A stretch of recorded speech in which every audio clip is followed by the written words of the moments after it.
They have made thralls of soldiers and civilians both.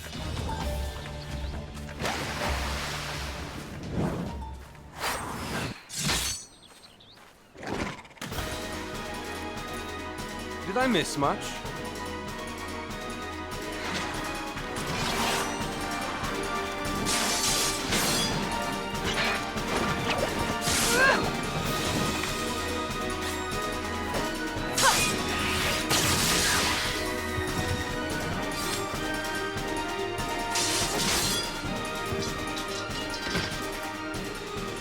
So that is how you fight in the Far East.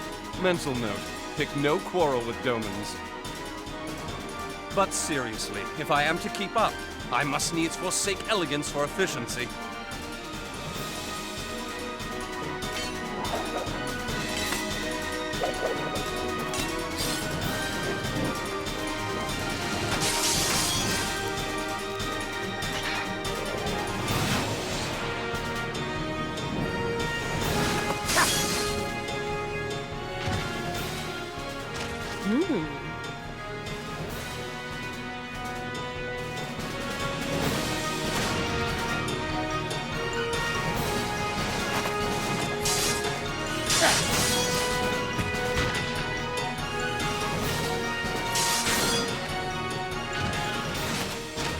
To the Aetheryte!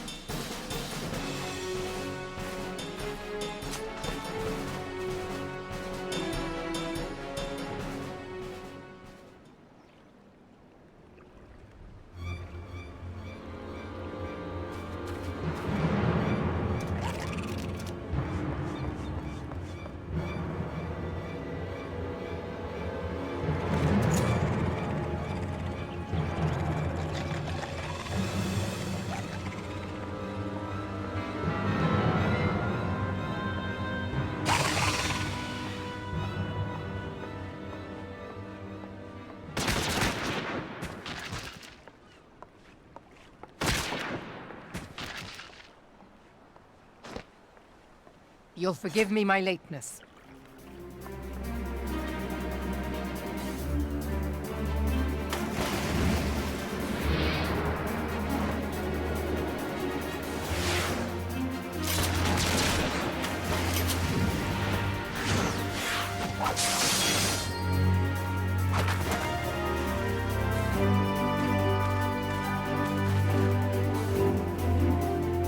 I've been something of a liability of late, I know. 'Tis high time I set about making amends.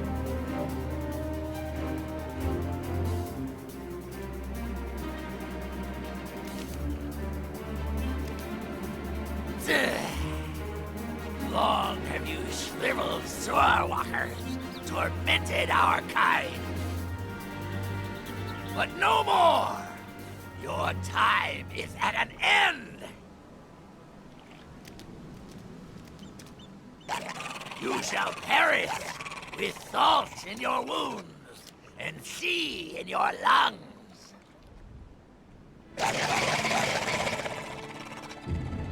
Lord of the world, hearken to our plea.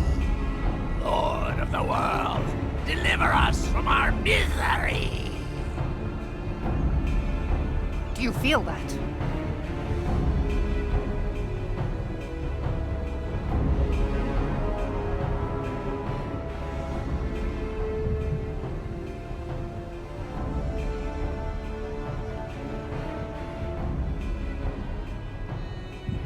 I know this sensation.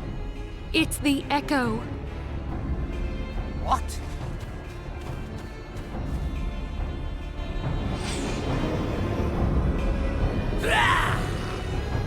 Such power!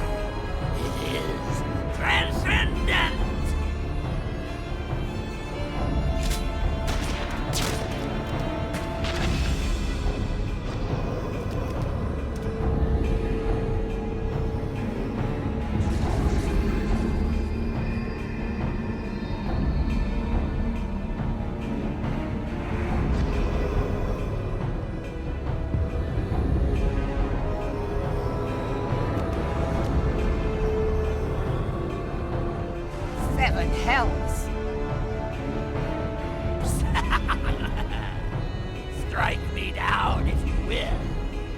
futile! I have mastered the gift! I am eternal!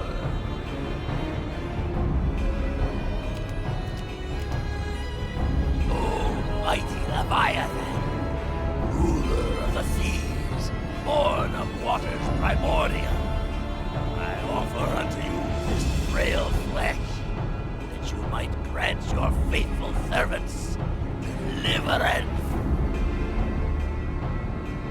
I beseech you, come forth!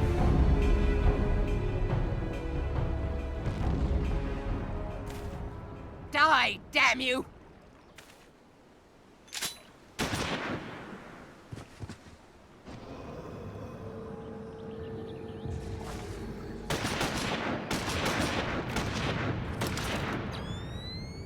Foolish shorewalker!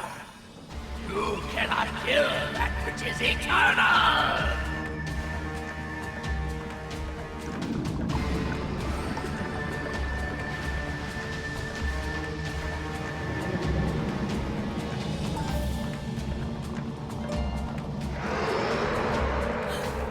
Heavens forfend. Damn it all!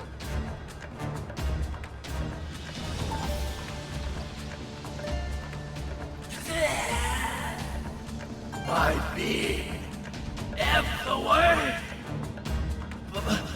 It should by right be infinite. Am I not immortal? Curse you, emissary!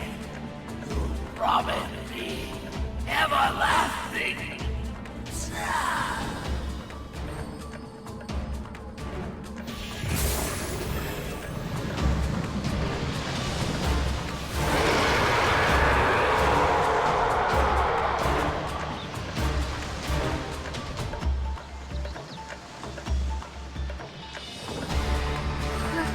Where did he go?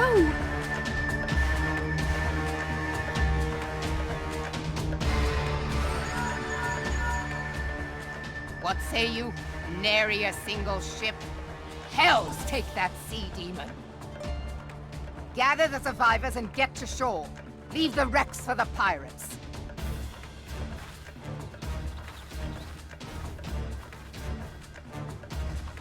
Leviathan wastes no time. The diversionary squadron is lost. For a mercy, 'twould seem the Primal now makes for open sea. But why does he not press his advantage? Unless... God save us. He means to unleash a tidal wave.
There used to be a hamlet beyond South Tidegate in western Lanosha.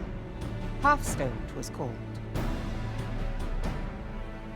Some years prior to the Maelstrom's founding, Leviathan rose from the briny depths and set about unleashing watery hell upon us. On that occasion, the Company of Heroes put him down before he could do too much damage. But when the bastard came next, this time in the wake of the calamity, we were not so fortunate. Weary of ravaging our shoreline, he summoned a tidal wave which fair leveled Hearthstone and washed the soil away for good measure. The area was subsequently occupied by the Sahagin. Aye, the thrice-damned creatures transformed it into a spawning ground for their brood. Given the quantity of crystals stolen to feed him and his legion of thralls, we can be fairly sure that Leviathan is stronger now than in his previous incarnations. If that sea demon is left to wreak havoc, what befell Hearthstone may well befall a larger settlement, even Limsa. That cannot happen. The Primal must be stopped. That was ever our objective, Admiral. But how are we to achieve it? The sea is Leviathan's uncontested domain. The ships of the 3rd Squadron could not close to within 100 yards of the Primal, nor could their cannons pierce his defenses.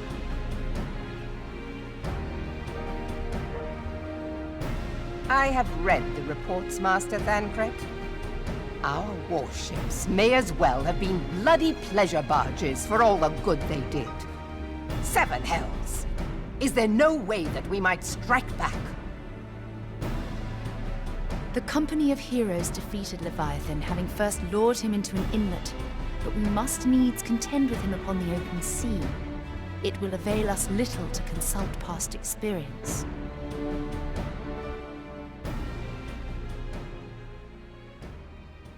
Admiral, if I may. Speak freely, Marshal.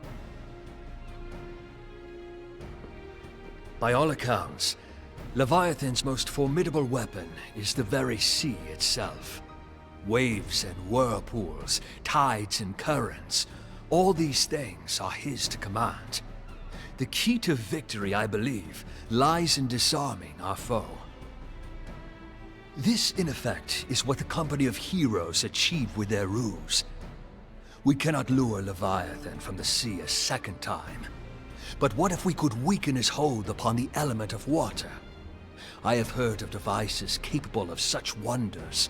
They draw upon the power of corrupted crystals, I am told.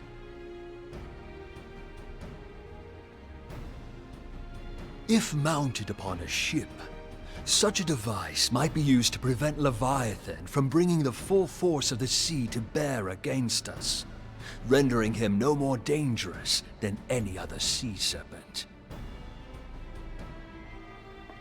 Of course! Sid built a similar device to grant the Enterprise safe passage through Garuda's Tempest, did he not? Begging your pardon, my lady, but to give credit where it's due, this is something I heard from an old arcanist friend of mine. It makes little difference who thought of it first, so long as it works. Beg the specifications of this device from your friend, and I shall pass them on to our people at Naldic and Vermelis.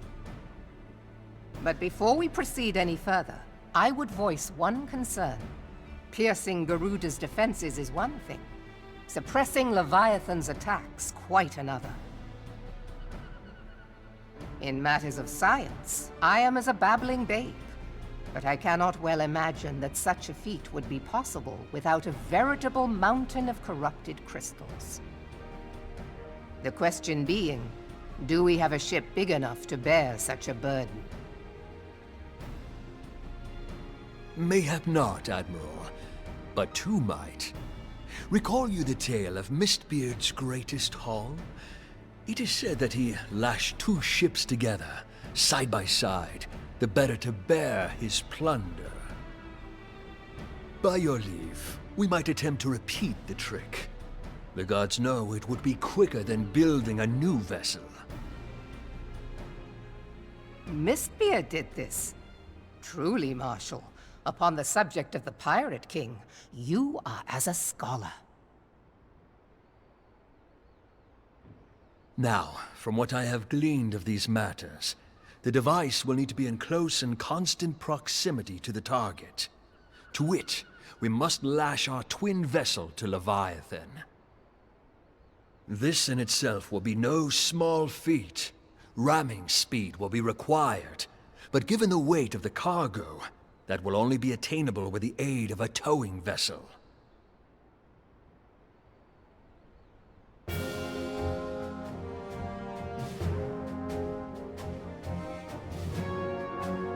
Suffice it to say, the task of piloting said vessel will entail considerable danger, and I would not ask it of another. I volunteer myself. Will be dangerous for all involved, but we have no better recourse. Very well.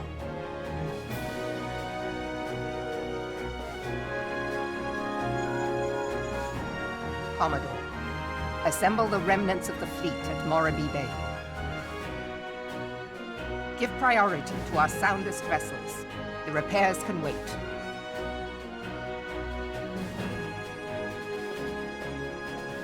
Storm Marshal Slafierson, command of the operation is yours. I want that twin vessel ready to sail post-haste. At once, Admiral.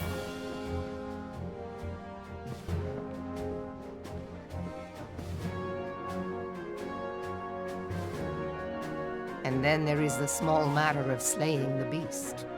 The fate of Limsa Lominsa rests upon your shoulders once again. Go well, warrior of light.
Lominsons are sworn to strive, till sea swallows all.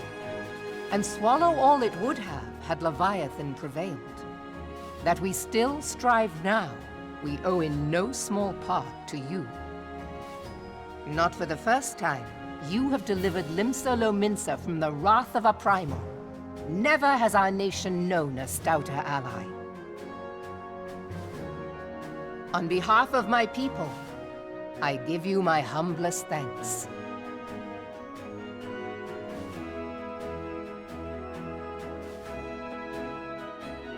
'Tis meet that I give thanks to old Mistbeard, too, for his fine solution. Whatever else he may have been, 'tis clear he was a resourceful soul. Would that I had a man like him in my service.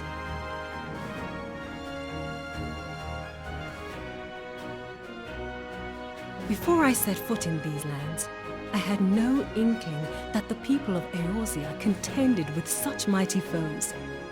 Suffice it to say, their existence came as something of a shock, as did the idea that they could be defeated. This experience has served to remind me of the vastness of the world, and the boundless potential of man. Though I am but a refugee in this realm, I would fain be of use to you in your fight. Know that I am tutored in one of the foremost combat arts of the Far East. It may seem outlandish to the Eorzean eye, but should any of your people care to learn, I would be pleased to initiate them. And I will see to it that they are grateful. I have no doubt that your knowledge and skills will serve us well. Besides, your art is not so outlandish as you think. Would you not agree, Master Thancred? Naught escapes your searching eye, Admiral. Few are privy to this information, but Limsa Lominsa is home to a certain secret fraternity. Its members are trained in a form of combat not unlike your own.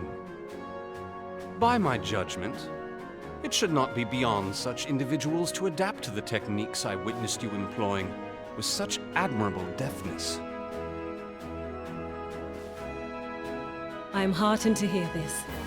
I too noted a kinship between your style and mine own, though it seemed to me that you fought differently in the beginning. I suppose I did. What can I say? I'm a man of many talents. Though you may labor to believe it, Thancred was once something of a scoundrel who fraternized with the criminal class in these parts. Yestola! You jest, of course. But for a chance encounter with Alphino's grandsire, he might never have left Limsa Lominsa, or received an education in Sharlayan, or taken up his post in Uldar, which is where he trained in the blade, lest you wonder.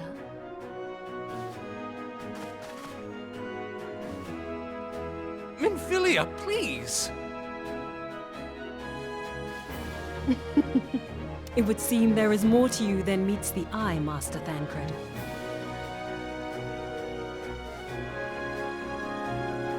Lady Yugiri, I am told that you and yours came to Eorzea seeking permanent resettlement, and that many domins have since been engaged as frontier hands at Revenant's Toll. Morderna is many things, but a place of refuge it is not. Know that I would like nothing better than to furnish your people with a new home here on Lominsan soil. Alas, racked by instability as we are, our nation is in no fit state to take you in. Yet I'll not have it said that we turned a blind eye to your suffering.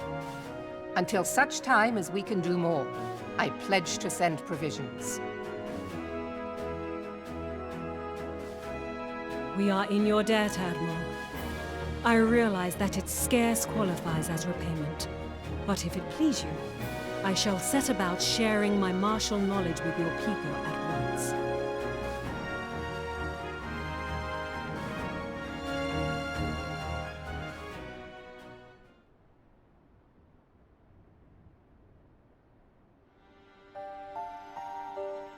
You wished a word in private.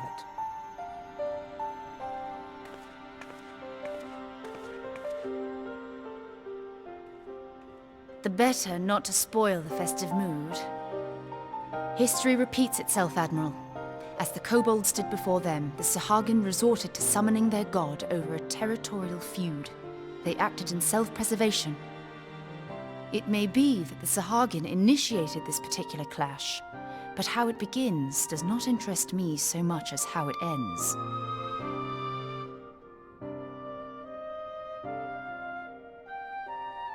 I have not forgotten our conversation, Y'ashtola. I am aware that man bears part of the blame for the Primal's existence. Nor am I ignorant of the Sahagin's reason for acting. They sought to secure a place to breed and multiply that their kind might survive. Self-preservation, as you say. But we have as much right to live and thrive as they. If our own survival is threatened, are we to lay down our arms and welcome oblivion? Nay. And so you kill, that you might live. Yet if living is a right, then that right belongs to all peoples, be they men or beastmen.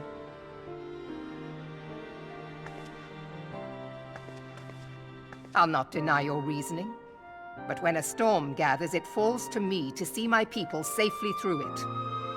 That is my duty, and I shall do it.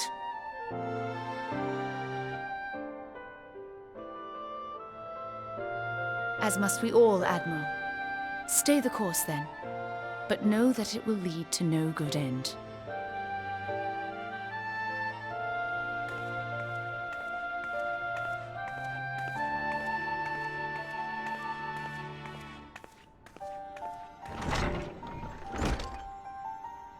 Man has ever put himself first and foremost. To justify his actions, he clads himself in the armor of righteousness, though it be a fancy of his own making. In this, mayhap the Garleans and we Domans are not so different.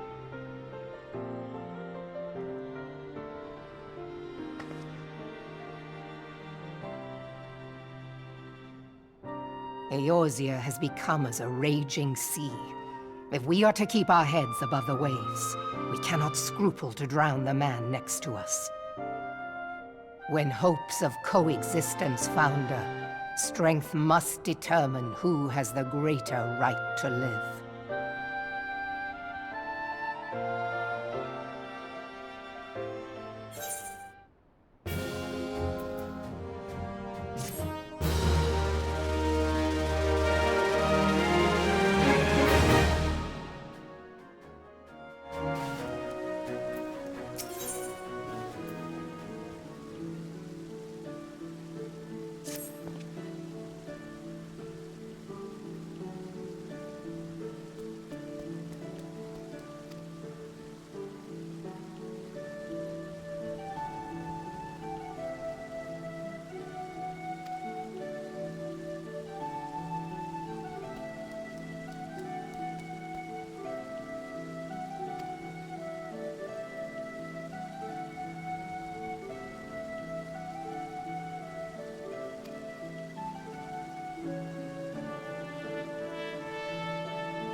I have been reflecting upon the events which took place during our visit to Vilbrand.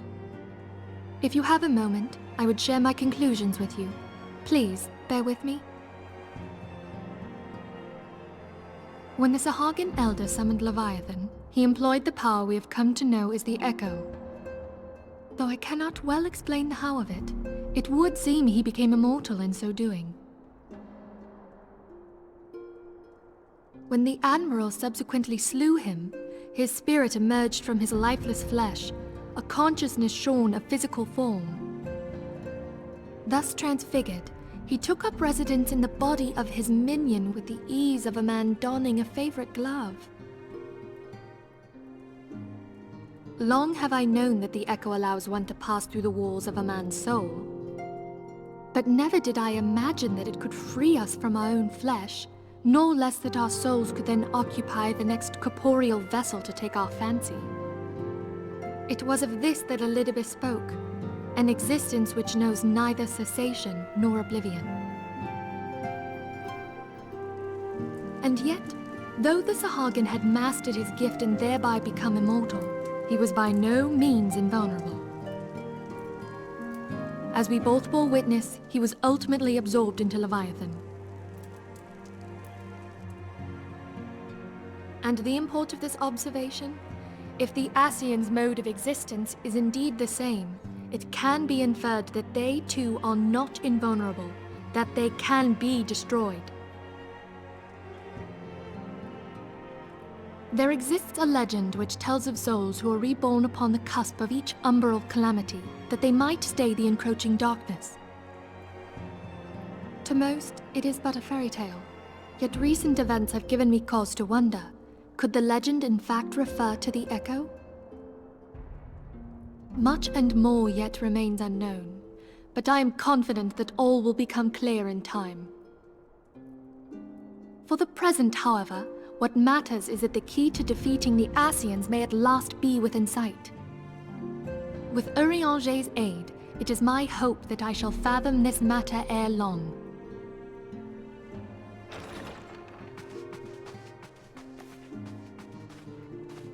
Oh, I was just about to send for you, my friend. Is Artemis? Grave tidings from the Sharlayan motherland, my lady. It doth concern our distant allies, the students of Baldessian. What of them? My lady, the Isle of Val, which for many years hath been the Order's home, is no more.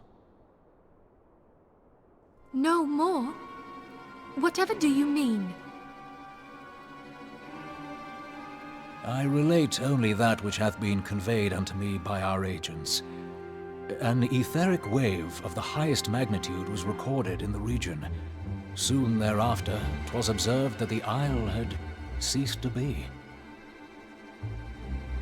'Tis postulated that a magic was evoked, like in power to Ultima. 12 preserve.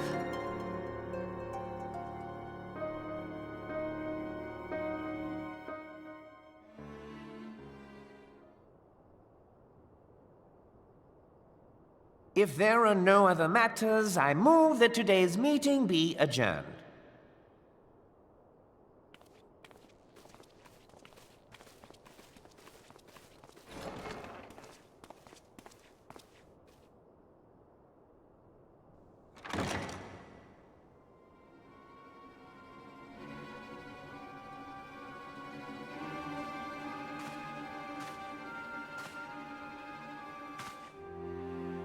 It is done, my lord.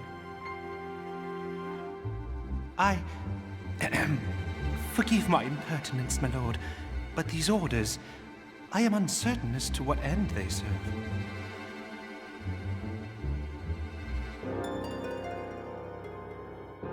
Revolution.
Come, you must have gathered by now that Tataru is given to exaggeration. As you can see, I am quite well.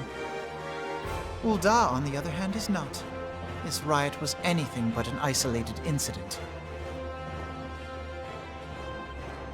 There is a restlessness in the air. Tensions long simmering are at last threatening to boil over.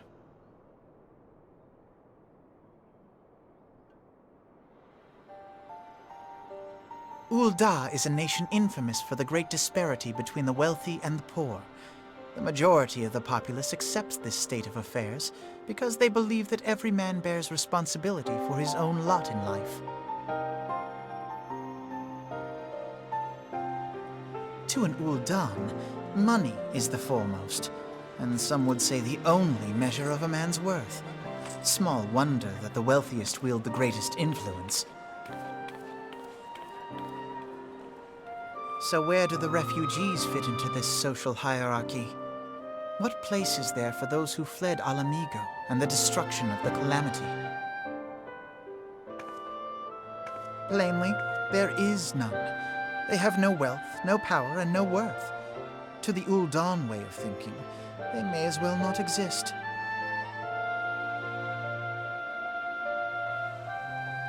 Choosing to ignore their existence, however, is patently not an option. General Rauban and the Sultana understand this, which is why they ordered the Immortal Flames to provide the refugees aid and succor.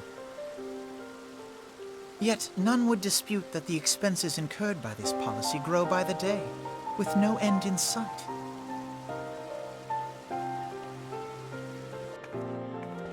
This has prompted more and more Ul'dans to question their obligation to aid these worthless wanderers. While more and more refugees have come to resent their treatment at the hands of the sneering citizenry.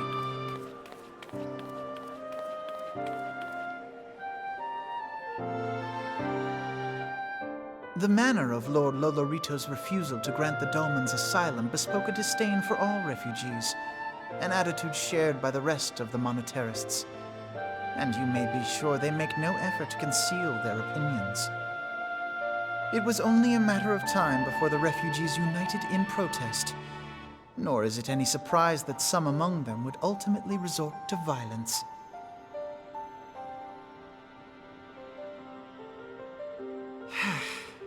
That the Immortal Flames should choose this of all occasions to engage in joint training exercises with the other Grand Companies.